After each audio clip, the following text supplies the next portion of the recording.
A very good evening to you all, and thank you very much for joining us here on Rwanda Television News, coming to you straight from the city of Kigali. My name is Martina Abera.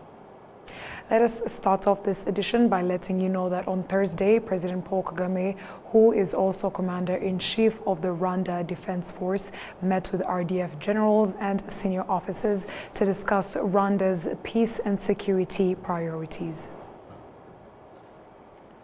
On Thursday, the Rwanda Investigation Bureau paraded 6 individuals accused of deceiving business owners and stealing goods by posing as business partners. The Bureau also returned 192 stolen phones to their owners. Prince Manzi has the full report. On the 23rd August 2024, the Rwanda Investigation Bureau arrested 6 people accused of deceiving business owners, crimes said to have been committed in Kigali City and Bugesera district. Deceived entrepreneur Aisha Mukamunana elaborates on how the accused operate. We were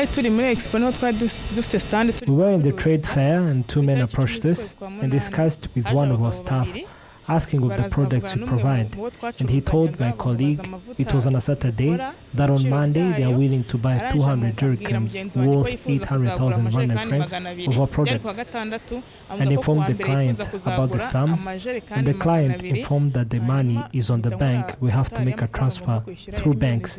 The client showed me the receipt of a GT bank to a BPR bank transaction, and at the industry they started packing the 200 containers that he requested. And the next morning, the same client wanted extra 300 containers. So my boss adapted on the client and asked to check if the money was sent on our bank. And I found that there were no amount paid. Innocent Bitwaiki is one of the 192 people who were given back their stolen phones on Thursday by the Rwanda Investigation Bureau. I was in a get-together and I left my phone with my colleague, and he found himself with no phone without being able to trace it. The deceived and those who have stolen their phones applaud the Rwanda Investigation Bureau's efforts in addressing their issues and add that they are going to be extra careful with their belongings. The Rwanda Investigation Bureau urges business owners and citizens at large to be careful while buying second-hand tools. Dr. Murangira Thierry is the spokesperson of this bureau. That is why we urge people that before buying any tool, you have to be considerate. Not just buying any product because the trader is saying that it is cheaper. This concerns traders and buyers to be careful. The lesser offense of the 6 these men are charged with is punishable by a year in prison, and the greater is punishable by 10 years in prison. So far, the Rwanda Investigation Bureau has already returned tools worth more than 20 million Rwandan francs. Thank you, Prince Manzi, for our report. Kigali International Airport hosted a comprehensive security readiness exercise this Thursday, emphasizing proactive measures and collaborative efforts among agencies. William Evans Mutabazi with the report. The simulation exercise is part of the airport's routine as a safety and preparedness measure. The drill is aimed at evaluating preparedness against potential security threat and to enhance seamless information sharing protocols. During the exercise, 4 people posed as security threats after accessing the premises of the airport, nicknamed Haraka, for the purpose of the exercise. These individuals made their way into the mentioned airport with a bomb. All agencies working at the airport, including police and the army, then demonstrated how they would collaborate effectively, working together and sharing information to prevent the plan of the 4 criminals from succeeding. Each agency demonstrated how they execute their role and responsibilities, even in the event that there are casualties. The purpose of this exercise was first to comply with international and national standards, aiming to test our procedures and our readiness. And as you saw, we found that all stakeholders involved were ready and prepared to respond to an emergency. The scenario of today, we are simulating the bomb threat, which we managed to detect and contain the situation.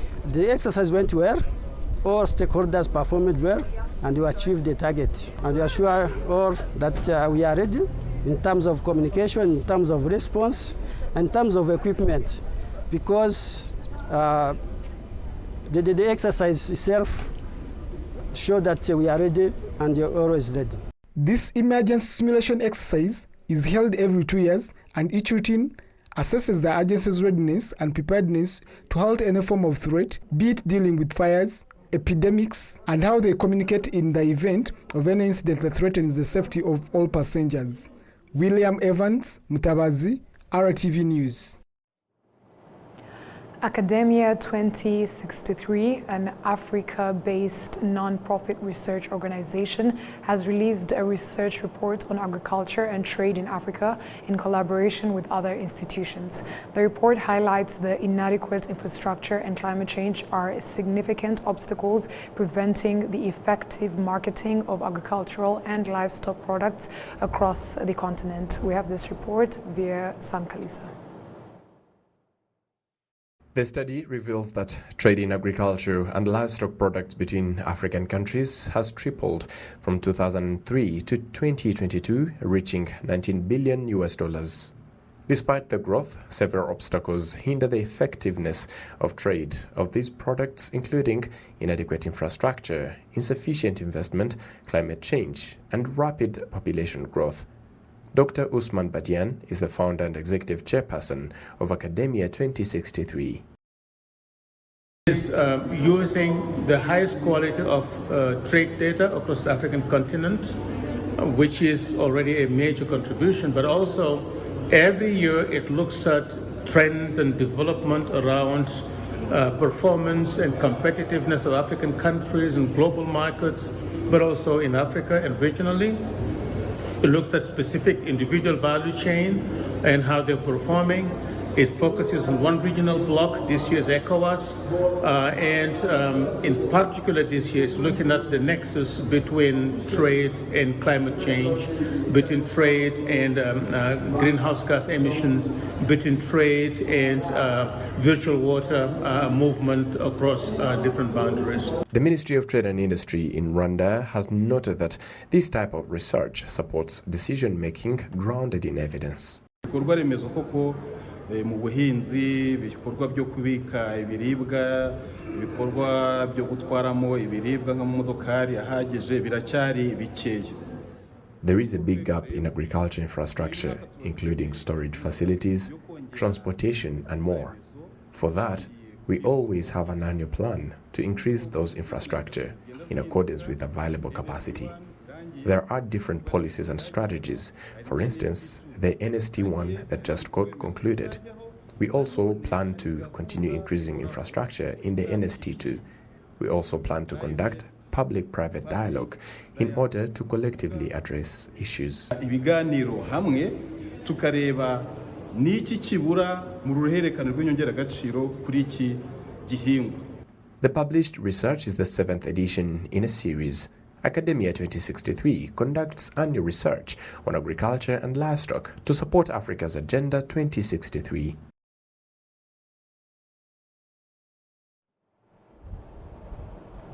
After receiving identification documents, the Rwandan youth who were born in Central Africa and formed in the Isango cultural troupe on this Thursday visited the Kigali Genocide Memorial and the Museum for Campaign Against Genocide in the Parliament of Rwanda. These young people who arrived in Rwanda for the first time are in the country for 10 days where they will be visiting the historical places of Rwanda. Enora Gladys has the report. The Central African Republic is one of the countries that have received Rwandan refugees, some of whom haven't returned to Rwanda in 30 years. The children of these refugees always have the desire to know their country of origin. Their interest grew following the Rwandan troops' mission to restore peace in the Central African Republic. The army has earned a strong reputation for its professionalism and skills, gaining increased respect from the people of the Central African Republic. In addition to restoring security, the Rwandan security forces also also played a crucial role in fostering unity and reconciliation between Rwandan refugees in the Central African Republic. Currently, Rwandan youth living in the capital city of Bangui, Central African Republic, are part of the Isango cultural troupe. The 24 members of this group have expressed that their visit to the Genocide Memorial Site and the Museum for Campaign Against Genocide provided them with a profound understanding of their country's history. Abera Maniragwa Mariette Merveille and Uwayo Elise say that their experiences in Rwanda have deeply influenced them, fostering a strong sense of patriotism and inspiring them to cherish their country's history and strive for its betterment. But before, I heard people talking wrong about Rwanda, so they would say that Rwandans are ill-intentioned people. But when I arrived in Rwanda, I saw a country with unity. I just saw a different thing from what they have been saying. I saw a beautiful country that has hospitality. Nabonye nyine igihugu kiza kizi kwakira abantu. Kubangeze hano arrived here, I'm still saying that I'm dreaming, but I know that I'm not dreaming. Since I saw everything live on my own, I'm so happy for coming here, and I really appreciate the government for helping us to come. Mignone Uwera, a representative of Rwandans living in Central Africa, says that it is important to give young people the opportunity to reach their country of origin and be given full rights in their country. Iyi gahunda ya Kamensi ni gahunda yatangiye muri janvier 2024 muri uyu mwaka. So communauté yacu yari yahuye turi kumwe n'ubuyobozi bwa mission diplomatique. This program of Come and See started in January this year. So we had a meeting with our community together with the diplomatic mission, and we gave an idea of sending our youth to come in Rwanda and visit. So we made fundraising to be able to support this program, to be able to get flight tickets and all the requirements, so that our youth should come to visit Rwanda. So you understand that it's a program that started in January to come here in Rwanda. Young Rwandans living in Central Africa are in Rwanda for 10 days as part of the Come and See, Go and Tell program. One of the most significant aspects of their visit was receiving important documents, including identity cards and passports. Enora Gladys, RTV News. Thank you, Enora, for that report. Sanlam and Alliance have entered into a joint venture combining their strengths to deliver enhanced services to their customers. Olive Nete with more. Sanlam and Alliance have joined forces to create Sanlam Alliance Life Insurance, now the largest insurance company in Africa. Sanlam, Africa's leading insurance provider, and Alliance, a global leader in insurance and asset management, have combined their expertise to enhance service offerings. Jean Chrysostome Hodari, CEO of the Sanlam Alliance Life Insurance Rwanda, emphasizes that this joint venture aims to leverage their combined experience to strengthen and elevate the services provided to their customers. Reka nongere mvuge ko nta kibazo cyari gihari, nta kibazo Sanlam na kimwe yari ifite, nta kibazo ari Sanlam Alliance na kimwe yari. Allow me to clarify, whether it's Sanlam or Alliance, we never encountered any issues. These two large insurance companies sought to expand their business on the African continent and decided to join forces. Joining forces means exchanging experiences so that their combined expertise can lead to greater efforts and produce significant improvements. This collaboration is resulting in better expertise and improved services. The partnership between Sanlam and Alliance was first announced in May 2022, and this Thursday, Sanlam Alliance Life Insurance officially started its operations in Rwanda. CEO Robert Domis highlights that this partnership is focused on promoting financial inclusion by offering innovative and diverse financial services. And launch we are experiencing this morning is the first visible implementation of the joint venture and demonstrates Sanlam Alliance's commitment to Rwanda. The launch of the brand supports our objective to expand the number of lives we touch in the markets where our businesses operates, by supporting financial inclusion through innovative and diverse financial services that empowers generations to be financially secure and create shared values for all our stakeholders. We believe everyone has the right to access appropriate financial services. In this joint venture, Sanlam holds a 51% stake, while Allianz owns 49%. Sanlam began its operations in Rwanda in 2014, offering both life insurance and general insurance. Sanlam Allianz now operates in 27 markets across the African continent.